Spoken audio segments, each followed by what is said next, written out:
Guten Abend. This is the live broadcast from the CRM Convo aus Amsterdam from my end.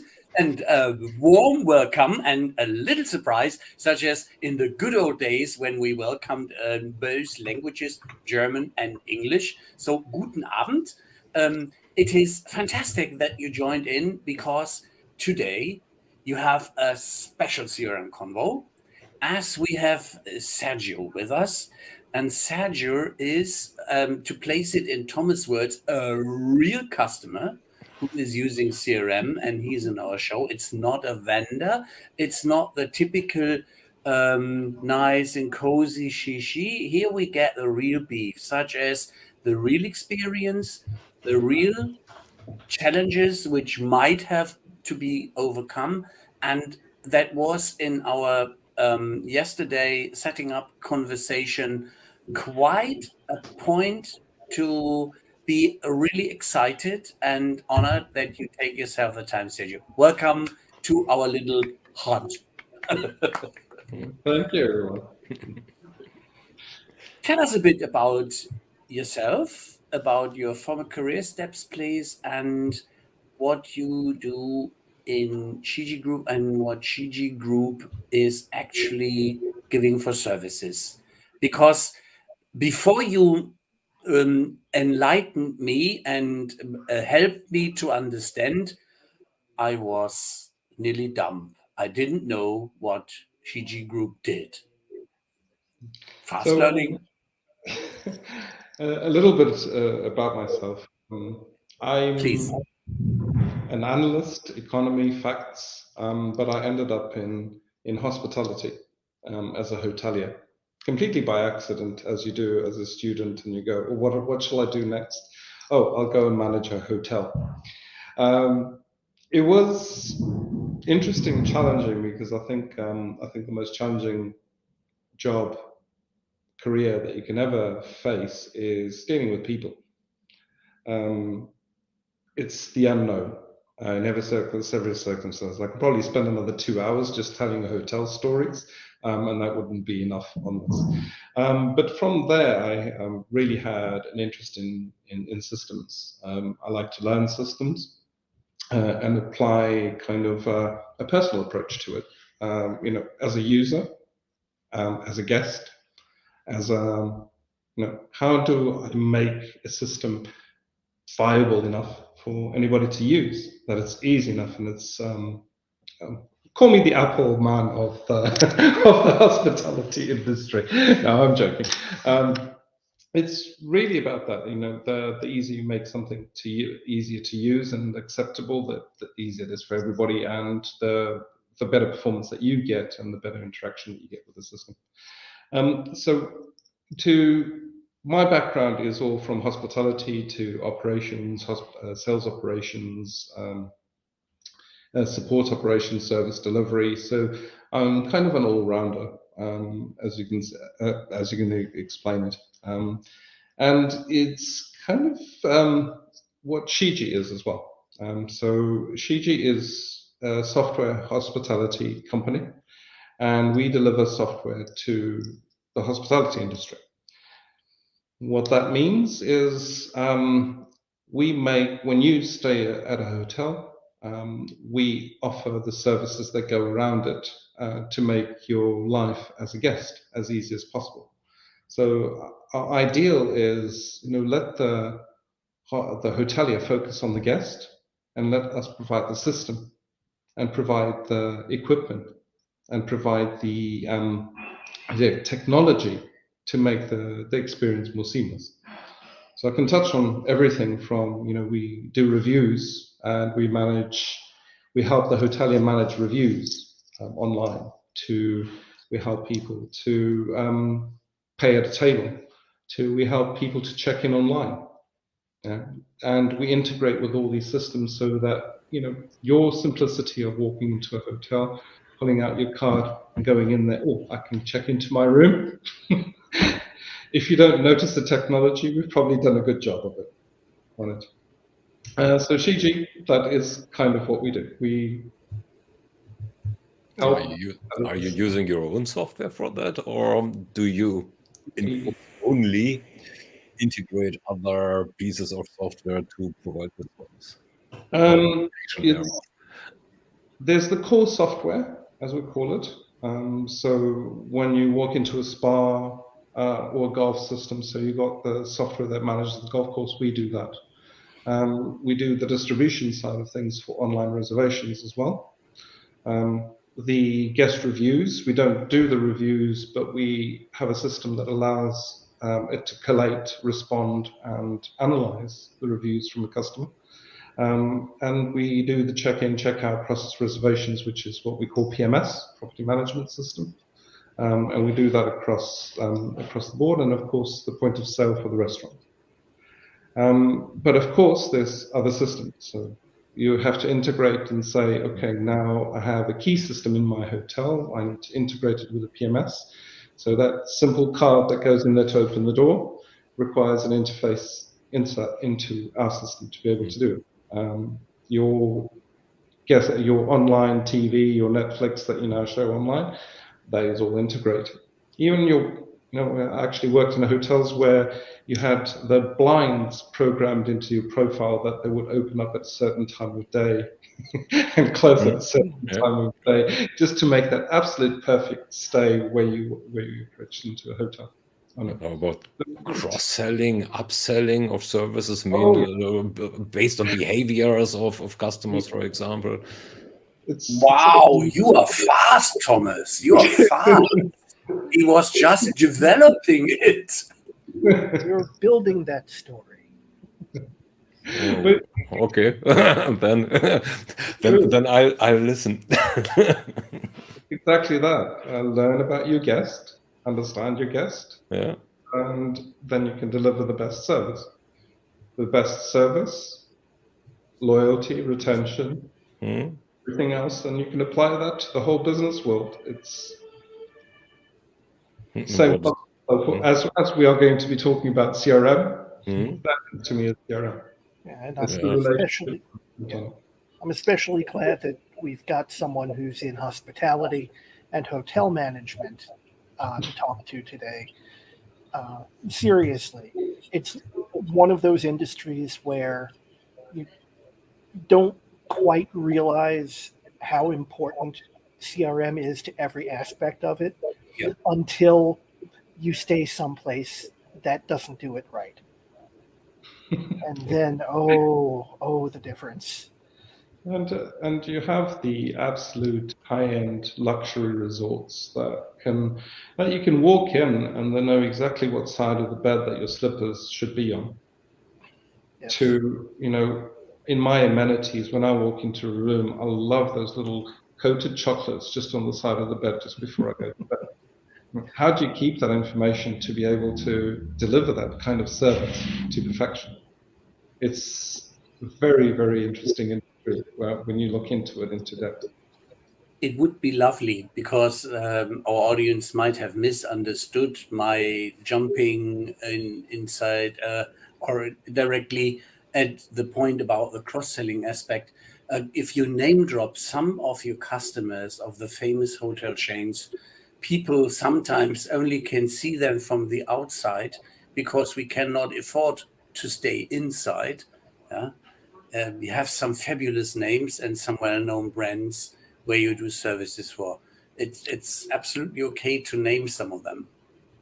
We work from everything from Peninsula Hotels, which is very high-end branded hotels. We work with Mandarin Oriental. We have Hyatt as a customer. We have Marriott as a customer. IHG, which most of you will be familiar with, Intercontinental, Holiday Inn, and I think I've named most of them. There is more. There's a core out there. So it's interesting that a big brand like a core would have so many smaller brands in it. So you walk into a hotel and you think, okay, Marriott. Is it a Renaissance hotel? Is it the AC Hotel that we all stayed in Austin, Texas, for example? Marriott Hotel as well. So there's this complex relationships. It's not all about the branding. You also have the ownership groups, the management groups that go behind it and deliver based on the agreements that they have with the properties as well. And the idea of Thomas was absolutely right. Such delivers the potential to do more than just delivering a fantastic and fabulous service people love to remember. It is helping to be recognized again when you are there for a second, third, or fourth time, and they know some of your favorite habits, which is probably a special drink, a special linen, a special service you use for your towels, or something in if you are a special needs person, that they are prepared to feel you at home. Yeah, that is something. When I started to go into the CRM arena in the 97s, Marriott was already a lighthouse, and one of my bosses said, yeah, well, if you check in there, they know your name, you know what you like to drink, they welcome you with a special package. Well, he was one of these people with these customer cards, and I think that is a fantastic aspect. Yeah? And one can build on that fantastic aspect. And it is lovely to see. Do you get some more feedbacks from your existing customers aside of your employees who you're taking care of, that they recognize that you utilize smarter helpers in the background to deliver a better service for them? It is. So the easiest way for me to put this is it's all about the profile. So if we think of it from a technology point of view, we have to keep the security in place. So we need to ensure that your data is protected and managed in a certain way on it, and respects the boundaries of each governance and each law. Once you get into being an international traveler, that becomes a little bit tricky. So the law that you abide by in Europe versus the laws that you abide by in China, Vietnam versus the US, that tends to get complex. Being able to deliver that to hotels, making sure that they are secure, but at the same time still can provide the service and still identify their customers. This is what we do. And this is what our main product actually does as well. Without going into too many details, it's the same as a credit card, really. Credit card information, tokenization. Imagine tokenizing your profile in the same instance. Where you have a vault, you keep the personal information, but you're still able to deliver the service and obtain the right information from it. Just out of curiosity, because we have touched the topic CRM already once or twice, what is your dedicated definition, your own definition of CRM? I see it more, it's the relationship. That to me is the key. It's maintaining a relationship, and that relationship can be various aspects of things. It can be the relationship on a sales perspective, but it's also the relationship of once you're a customer, when you're in that. It's identifying not only your potential, but what you can bring out of the potential and how that relates to everything around it. In our example, like our relationships are quite complex, especially in hospitality. We sometimes have to speak to external vendors and to try and accommodate our system needs. And I think the trickiest conversation is everybody knows what an account is in CRM.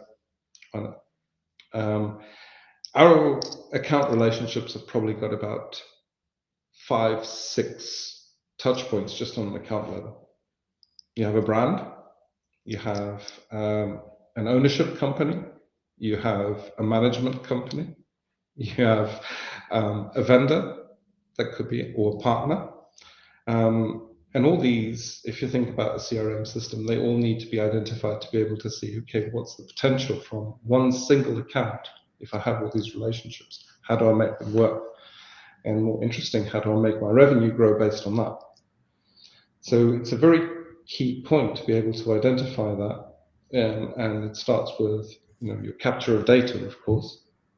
When I'm a user, if I'm capturing and asking the right information, it allows me to identify potential revenue needs in the future as well when we do that as well.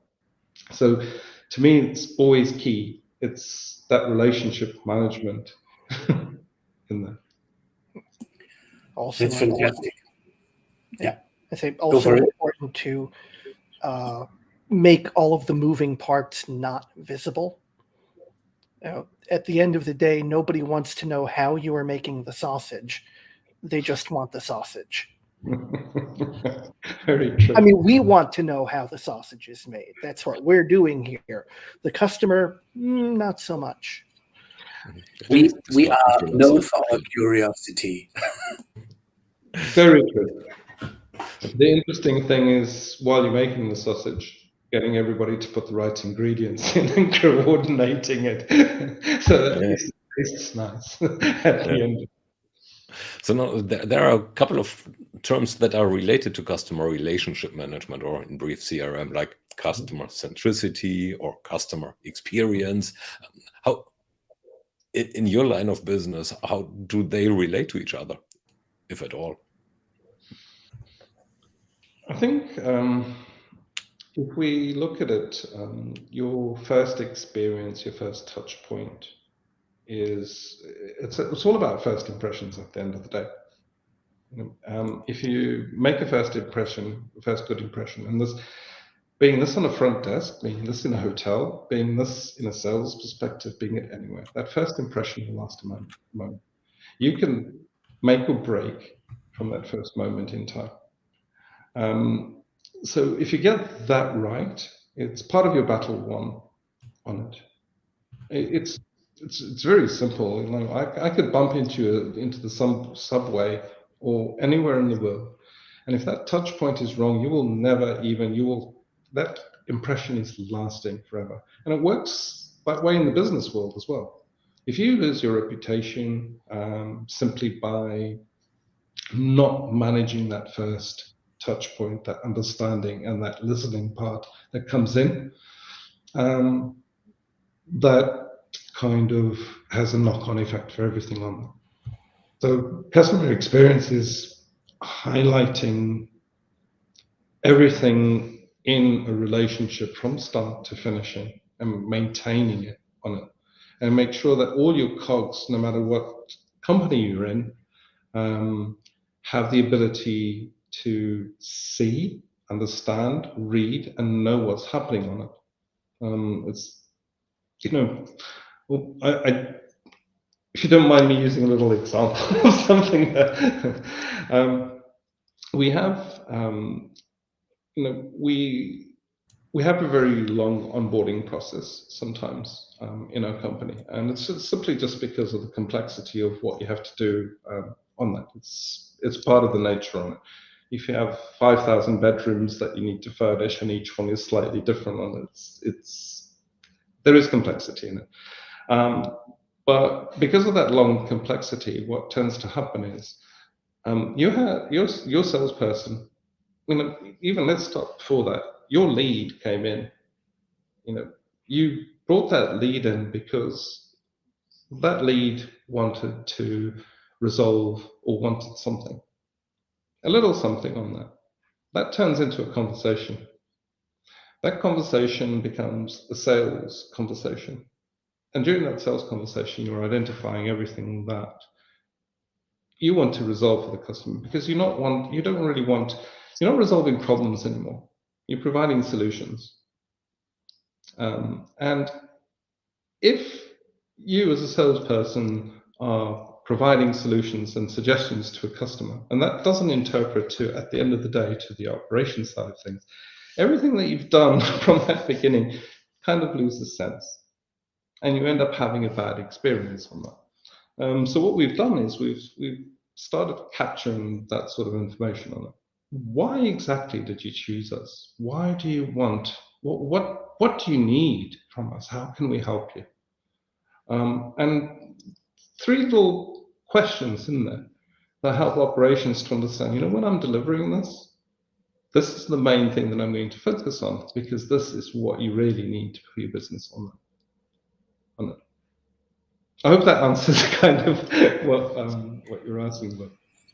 That's fantastic. And when you entered your new role, what was the foundation in, let's say, varieties you found, and less technically speaking, you found something which reminds me of one of these dishes you sometimes get and you really honestly do not know what is all in. And then you try to select what solutions you have at a sudden in that mix dish on that pizza you got. Yeah. So you found several vendor solutions. Which were those? So we actually had several vendor solutions on this. So we were an amalgamation of companies trying to grow into one. We had everything from Salesforce up to, and I forgot Sugar actually. We had Sugar CRM in here. We had Microsoft Dynamics CRM. We had Excel, email, and HubSpot working somewhere as well. But all this was, it was huge. And each one, each company had their own processes and had their own way of doing things. And it's tricky. And if you think about it, the way our company works, it's also different software, different onboarding needs, different ways of, they do the customer relationship management. But at the end of the day, we are one company and we need to think of one company. So looking at our variety of solutions that we already had experience to, cost is definitely a factor in this. First thing you need to think about, as you're growing, you don't want to extend yourself dramatically. And I think I quoted so pay a couple of billion for a CRM system. You want something that's cost effective. You want something that is easy to configure, that is not going to take a huge amount of effort and 5,000 consultants, excuse the 3 people, but you don't want a huge No amount. offense taken. Because that just adds to the drama, because at the end of it, the consultants leave and then you have to pay more consultants because nobody knows what exactly is going on anymore.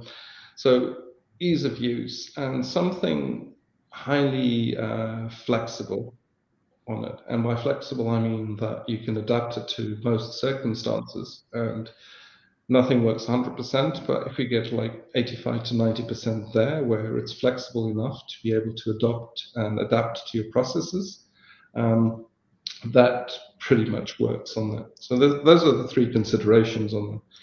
And we went in there, and out of all of these, we ended up actually choosing Zoho because we had it as one of our systems, but we never configured it. We never used it correctly. So we might as well, let's start with a blank canvas. Let me try to get that right. So you had the SaaS equivalent of shelfware in your house. I had every, yeah. You choose, you name a CRM. That's the game that we had. So Zoho was just your attempt to say, we haven't used this one before. Let's see what it does. What does this button do? We were using it. It's just out of the box, nothing configured, very simple. And we thought, look, my honest first question was when I saw it was, what is this? Zoho? Never heard of it. And I never thought to myself that a year and a half later we have this as a central CRM, and it's actually working pretty well for what we need and doing with this. So you're using it for your interacting with your customer base, or also for having your customers or your customers interacting with their customers? No. So our software is bespoke to our customers. Okay. So for our customers to go in, and there's functionality that I don't want to play in Zoho. Maybe I could put a couple of things that it would make it work, but it's very, very specific to the hospitality industry. I wouldn't expect, not a good idea at all. We use it for customer interaction. So we're B2B mainly. We do have a few B2C situations on this, but it is really for how we interact with customers, and really from support and services to up to the sales cycle, lead generation, lead management, campaigning. We use Zoho for that. Okay, let me give another twist to it, just to yank your chain. So what I've heard so far is you had the equivalent of shelfware and didn't really know what it can do. So you thought, why the heck not trying it and drop out all the other stuff that we already have? Or what prompted you into diving deep there? You know, when you're working with different companies that have been using different CRMs, and you see the end result, and you look at one, It is not always pleasant. it isn't. You know, when somebody from the company is going through and saying, "Oh, so this is how we create an opportunity or a deal," and we click this button here. Oh, sorry, I forgot this field. It was mandatory. Oh, let me try this. And 10 minutes later, we're still trying to create the opportunity. And then we think, okay, this isn't the way we want to go as an example. But it becomes heavily, not only on the maintenance and the admin side of things, becomes quite heavy, but also on the user experience, it becomes highly complex. And the more complex you make it for a user, the less usability you have on them. So we thought we'd give it a try. Why pay? Is it worth me paying 5 times, 6 times a month as much for something where, the bells and whistles aren't really that visible because it's complex for a user to use it anyway, and I'm not getting the information out of it, was the question that we asked. And if this serves our needs and purpose, we've already invested into it, why not try it and see what happens? And to us, it was a lucky punch. But was there one thing in particular that made you realize this was the system we want to use now? There was a breaking moment in this where we went into it and we went, oh, Zoho can't do this. And we had a couple of Zoho people on the phone, and they gave us the logic. They said, well, just do this, this, and this. And then I think the penny dropped with all of us on the team, and we went, oh. Oh, we don't have to follow the rules. We can make our own rules. Okay, this is a different story. So we made our own rules. And I think that's what sold it to me, at least, and I think sold it to most of us. What was the initial starting problem that you attacked with this implementation project? So I heard opportunity before, that took a little long. Well, 10 minutes is more than a little long, but has there been a bit more? I think we started on the base. We thought about it logically, and we went, what is our business process? And let's build Zoho based on our business process. Okay. And we started with accounts and contacts, because that's going to be the base. Yeah. We then put lead generation into it. Okay, how do we bring a lead? How does it convert? How does it get assigned on it? Then we started working on, okay, now we're going to sell against these accounts. How do we go in and build the deals to go in it, and how do we build the sales cycle on it, and then how do we push this back into sales for them to be able to manage that whole process on it, and how do we make it simple, but at the same time we collect data while people are doing it. And the key to this is make it too complex, make everything mandatory. People stop using it, or they try and find the easiest way around it, or make it pretty straightforward. Follow this, click this button, something magical happens. People always click the button because something magical happens. But at the same time that they're clicking the button, you're getting what you need as a system administrator, where you can use that data further down the line on it. So it's always a little bit of give and take. Listen to your users, understand your business, understand the outcomes on it. Don't just think of it as a sales cycle, but think of it also, what's the end result that I want to get? Not only from converting this to a customer, but also how do I increase my sales? How am I going to upsell? How am I going to expand this account? Just from the account management experience, as I mentioned, we have an account which is a hotel. But what about the ownership company between it? How many other companies does this owner have, or how many other hotels? And this is the interesting part. You might have a Hilton hotel, which is owned by a real estate agent, but they might have a Hyatt, they will have a Marriott, they will have it's all these complex relationships on it. So you can either go it and say, let's try and sell to a brand, or you can say, oh, let me go to a management company and let me try and push through a management company because they will support us because they already have us in the other brand. Also helps in negotiation when you're negotiating with the brands and saying, well, actually, it's ownership company. It's open. Once you have the data, once you identify, once you know who's our customer, that is where you can start. And this was during, if I recall right, during the COVID time, and it was taking you such by getting a bit addicted that you even start to learn the programming language. I did. I think I mentioned this. I started. I'm technically curious on it, but by no means am I a geek. Well, I'm a bit of a geek, but I'm not a developer as such. And it was quite interesting that I watched some YouTube videos, how to code in Deluge, and we ended up pushing Zoho to the absolute limits on this. We built our own codes. It's simply like, oh, it doesn't do this? Oh, hold on. And in 2 weeks, I actually learned to write, it's actually like a week, I learned to write some Deluge coding, learning to program. And to me, that kind of shows, if somebody can go in there and just do this from a user perspective and is able to configure a system to this extent, it's actually pretty impressive the way that system's been developed. Yeah, it's the opposite of intimidating. It's a welcoming kind of situation.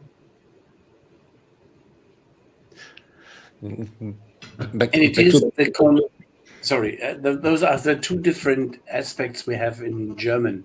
We have curiosity, and are always claiming that females are more curious instead of that they go for the curiosity instead of inquisitiveness, such as male are wanting to develop, to invent, and dig in deep dives. So being curious or inquisitive on technology, for me, it's something extremely positive, and it gave you some insights on the solution which you probably hadn't had before.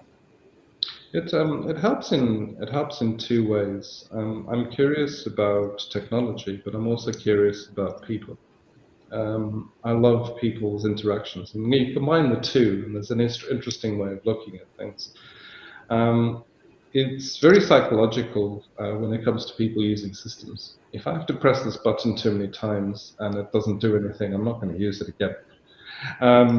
If I have to fill in this field one more time, I'm not going to do it. Why? There needs to be a why behind it. If I have a reason behind it, then people seem to adopt things a lot better, and And it's an advantage for whatever system administrator there is. The more interesting that you make the system, that the more people use it, the more user-friendly you use it, the more people are in there. The more people are in there, the more data that you get. And at the end of the day, it's a win for everybody. And then it's the output. So give something back. Here you go, you've done this all the information. Says, oh, here you go. Here's, you know what? Here's something on a silver platter for you. I'm going to create these 5, 10 opportunities for you, deals. Here you go and sell. You can close these. All you have to do, approach the customer. This will work for you. And if you can get that, the data in a CRM, and be able to provide that back to the users, I think people won't mind clicking that button a couple of times. Commission talks. Looking at what you just said, so you had some objectives, some improvements in mind that you wanted to achieve. Well, everybody has improvements in mind. So how did you measure your success there? What do you see as reasonable KPIs also to take this measurement and to go on into the right direction? Initially, it was just let's see what our engagement is on this.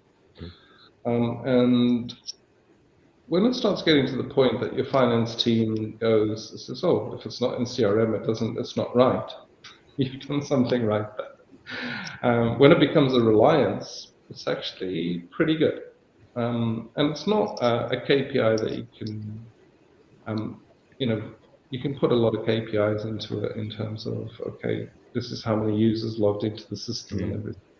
The true fact of it is, if every report or if every conversation that you are hearing around the business is, oh, CRM has this, oh, I'll get this from CRM, or I'll just run this report from CRM, you're already in that, on a personal level, you're already in the right direction. In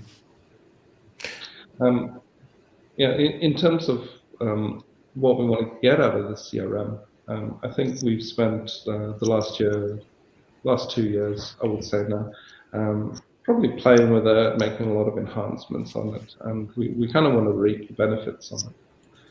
So we investing a little bit now into data analytics. What makes a sale successful? How long does it take a sale to happen?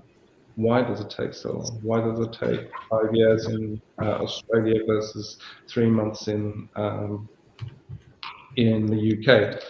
Exaggerating a little bit, and then having those little bits of data, having that concrete, you can start saying, okay, maybe it's our approach on a sales cycle. Let me have a look at see what the activity was on this. What is one salesperson doing versus the other, and how can we take the good and invest into the other. So we delving into the analytical side of things, making best of the data that we have, and really we're looking at improving revenue. It's simple things. If somebody's bought one product, what can we enhance that with? Looking at this data capture that you're having, like if a customer was trying to resolve a problem, what else can we see in there to say, oh, we've resolved one, but he's probably going to be experiencing something else now. So can we provide them table management?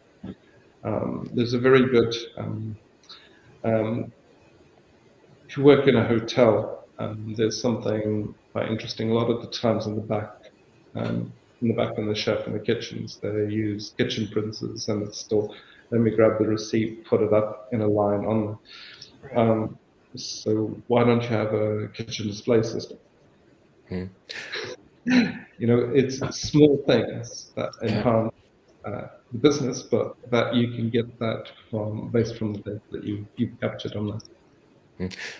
So from what I understand is you are working with the user base to give them the small things that they need, so that they develop the trust in the system that it does what they want and what they need, so that they get their outcomes. So how did you institutionalize that from the outset? I think a lot of people had the same reaction I did. Because I used Sugar, or I used Salesforce, or I used this. Salesforce does this was always, but it's not about instituting and imposing processes. It never works. If you tell a salesperson to do something 90% of the times, hopefully there's no salespeople on this call, 90% it won't be done. If you, again, sell it to them, they'll buy into it easier. So why am I doing this? And what's in it for me? And if you answer those two questions constantly, you usually have better interaction, and you see people seeing the reaps of it, the benefits of it as well. Okay. I guess you touched a magic finding, such as that's the name of the game. What's in for me? What do I dig in? What do I get out? And as long as I get 10 times more out than I have to key in, I'm a big fan of the system. I love to use it. Still, this is only step 2, because first they need to believe that this is going to happen. So how to establish that position if it's not already there on a trust base within the company? It's also a very fine line that if all it takes is, and this comes back to that first comment that I made, that first impressions. If you get it wrong in the first instance, it can be tricky to try and gain that trust in the end again. So we did a lot of hand holding while we were doing this. It wasn't just about, here you go, here's a training session, here's your webinar, good luck. We followed up. Drop it. It is. Here you go. And yes, great, you've configured the system.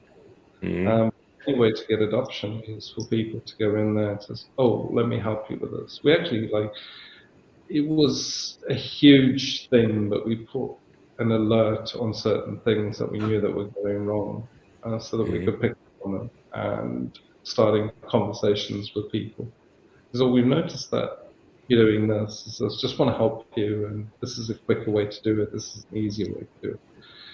It was intensive, but it worked, because you give that little bit of personal attention, you target the right areas, and then word of mouth starts to spread quite easily because salespeople speak to you. And it's great when you say, oh, just do this. I spoke to such and such the other day and told me to do this, and it was a lot easier. It's human nature. Make my job easier. Give people as many videos, here you go, click these links and everything else.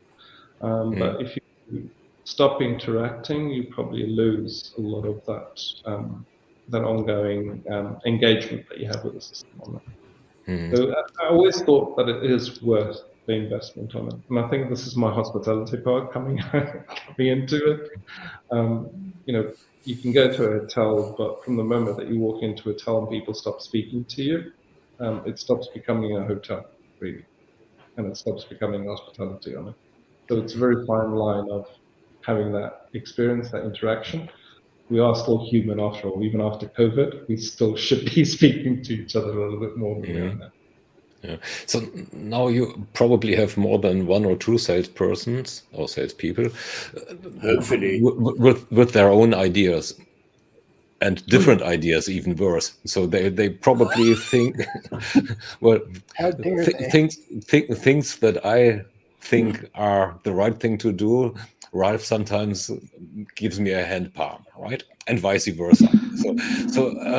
Or a face palm, not a hand palm, sorry, a face palm. So how do you make sure that these contrarian views that 2 different people likely have get aligned? Because if I say great, Marshall might say, oh my God, not again. I do. Stupid Thomas. I try to never put down an idea. Okay. Look, I learned in school, every idea is a good idea. But I kind of need to understand why. And this is always the conversation I want to have. It's fine that you'd like it to do this, but what exactly do you want to try and do? Or what's the end result? What do you want to see? And just might that we can work together and make this work. And that why is really important. People get annoyed with me because I always ask a lot of questions, and I go, "Why? Why do you want to do this?" But it's important. It's the only way that I can put myself into somebody's shoes and understand what you're doing. I would guess you read your Simon Sinek. It's all about the why. Well, you only need 5 minutes of him, so that's all he's worth in my eyes. But so there we have a contradiction or opinion. Many of us, that's what I started with. Many of us are dug into the how. So this is the way I do it. Period. So now that needs, and the why is because I always did it that way. And how dare you? I mean, this is in German. There are 3 office rules, right? Did it always that way? Never did it the other way, and why should I? or how dare you?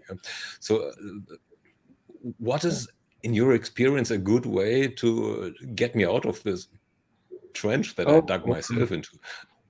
So if I had a magic formula for that, it's case by case. We have salespeople from Australia. Oh my God, I'm a Kiwi, by the way. I can tell by the accent. We can cover every single time zone that there is on this. And you have cultural differences. Don't even mention the Germans, just in this office. Oh, there are nuisance here. But you have, you have cultural differences. You have language barriers. You have, the list goes on.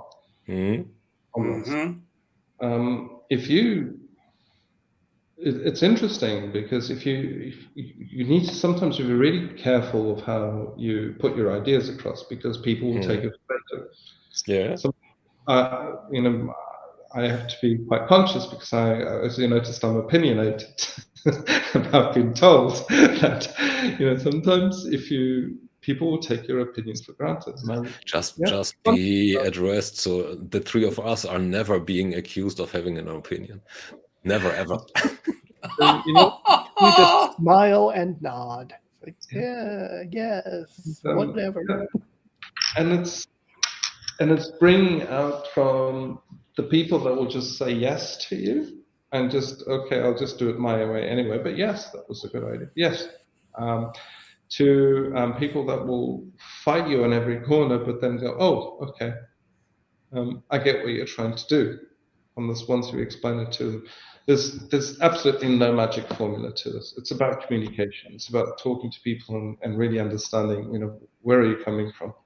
And it takes time and effort because you need to be able to have, a relationship with the organization. Because once they trust and speak to you, you get a lot more information out of them, and then you're able to help be more effective in what you do on this. But not an easy task at all. Finding your way to success is never straight. The other way you can do it is you take a 5-year-old child that are going through why, you just put them on the conference call. It also works, but it's tricky. And it needs a lot of heart and brains to always let them run their questions and be always empathic to find the way, such as you are very warm and wholehearted and attentive, that there is no bad idea. There are a lot of good ideas. So let's dig into, and as long as people value this approach, you have a lot of fans, and that is important in your role, as you are a service position, so seen from their perspective. You help them that the systems they need is running. Yeah. I think it's a big change from what I've seen over the years is the systems department isn't no longer about somebody going in there and having the technical ability. I think we become interpreters of ideas, of business processes, of business objectives and KPIs, and translating it to system need, typing it into ChatGPT so that we can get the right into what we need to code to be able to do that. But it is about that is a salesperson will translate a need as sales operations, revenue operations. It's translating that need into an operable process and not a code as such, but into a system process that automates or makes it as easy as possible for a person. From now that you said sales operations and revenue operations, so this is actually, I mean, we are back to the headline of the whole conversation. So where do you see the biggest benefits of having your system implemented in terms of sales operations, not in terms of the dire needs of me as a salesperson? Sales operations, I see, it's actually evolving as such. Sales operations were very much about giving analysis, putting hard-lined processes in place and everything else. I see the next step in the evolution actually as RevOps really. It's interpreting the needs of the business across the various departments, helping those departments focus on what they need and what they do best. Finance to focus on finance.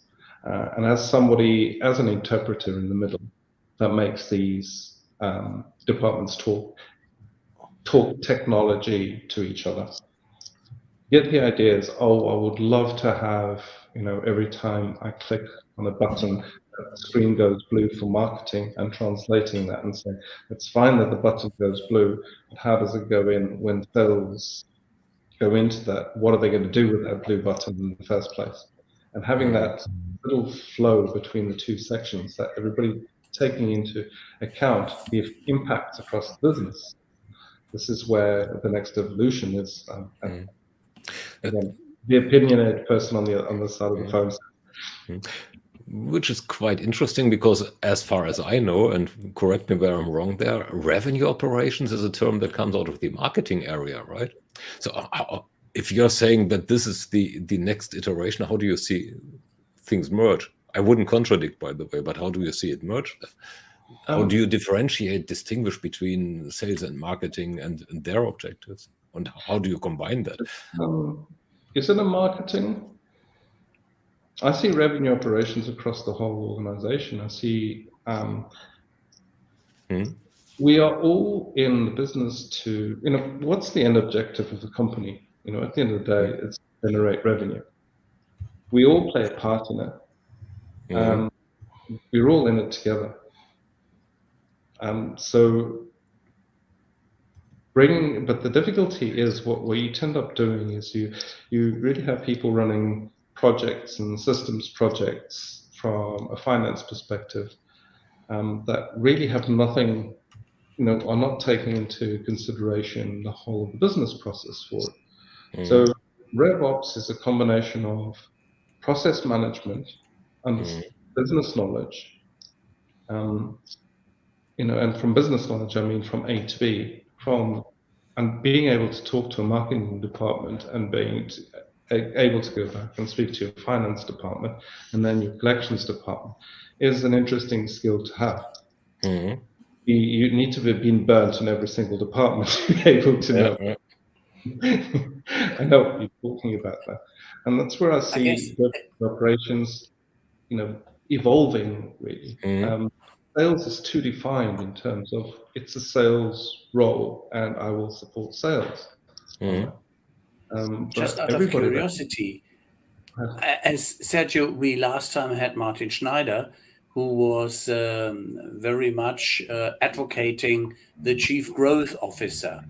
And we came along with who is responsible for the revenue and the revenue operations. And growth and revenue might not contradict, but sometimes growth with some organizations, such as the Blue Cloud, is always financed in a deficit spending, and they are not profitable. They grow.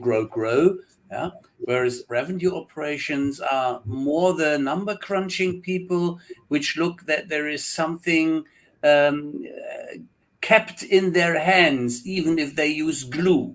Yeah, but they take something out of it. Where do you see the difference? I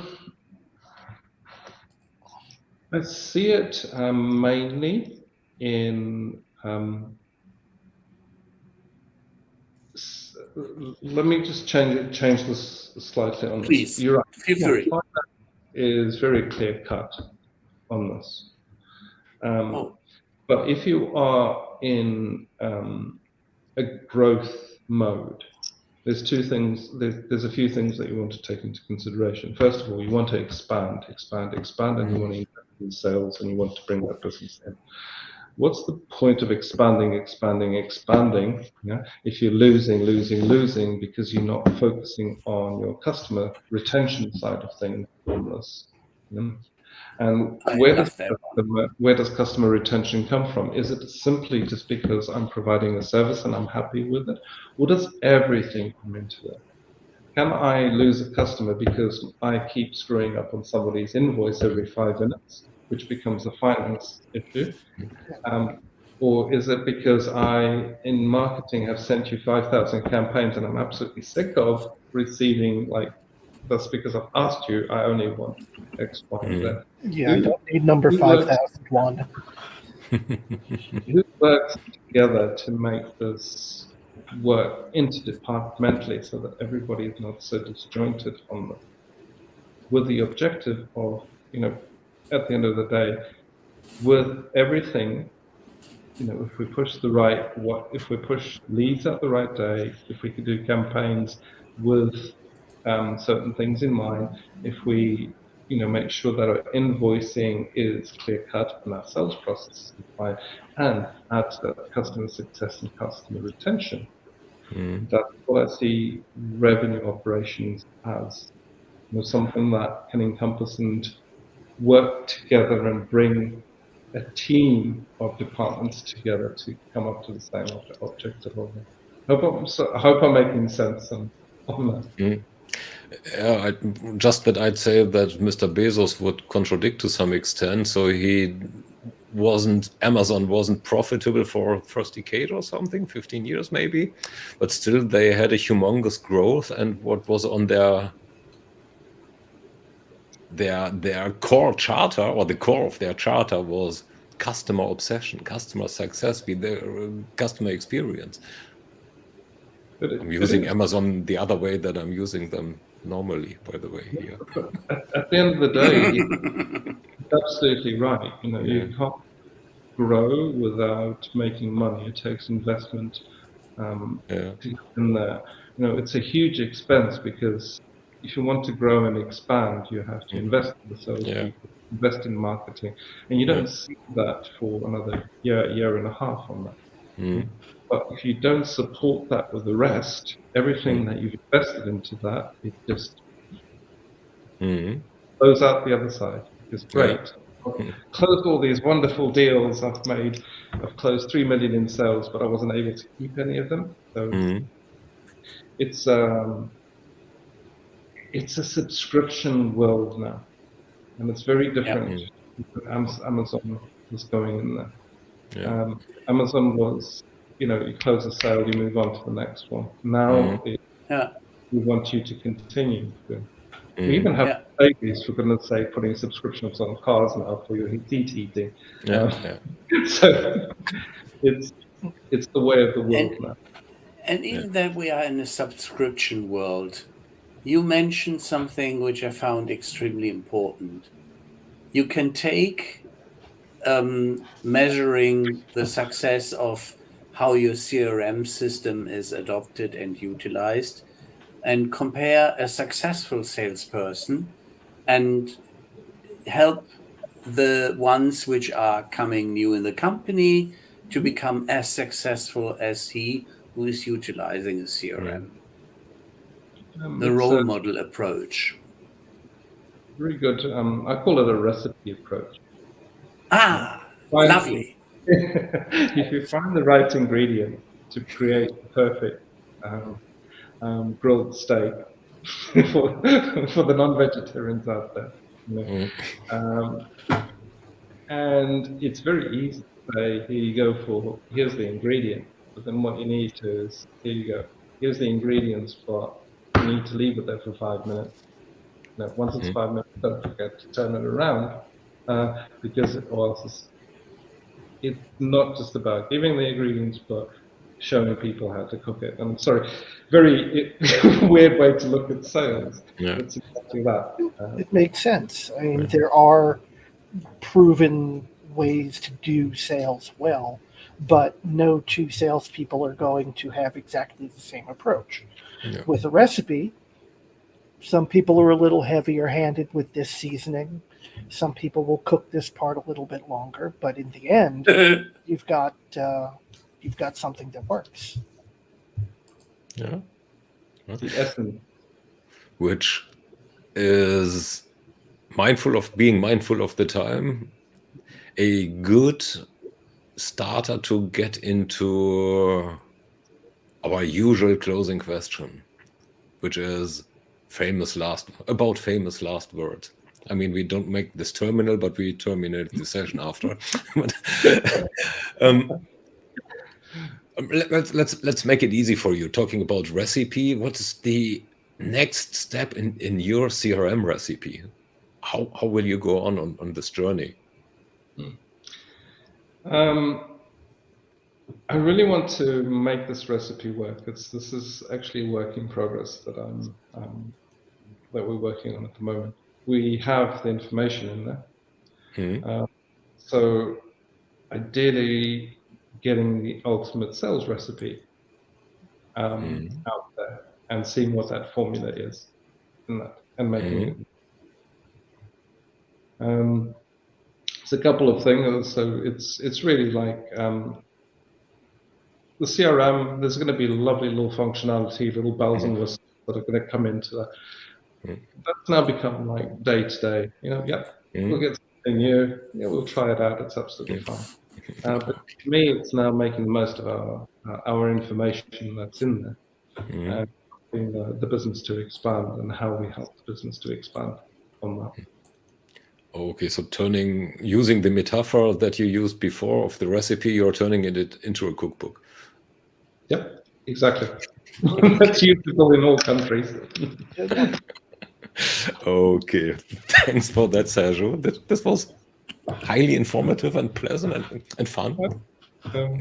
We appreciate Thanks for you joining coming us. to join us. Thank you very much for joining us. It was a pleasure. And honestly, it was fantastic. And I was challenged with, after we had that inspiring talk, how we can take all the ingredients of that recipe into our convo. And it worked nicely. Thank you very much, Sergio.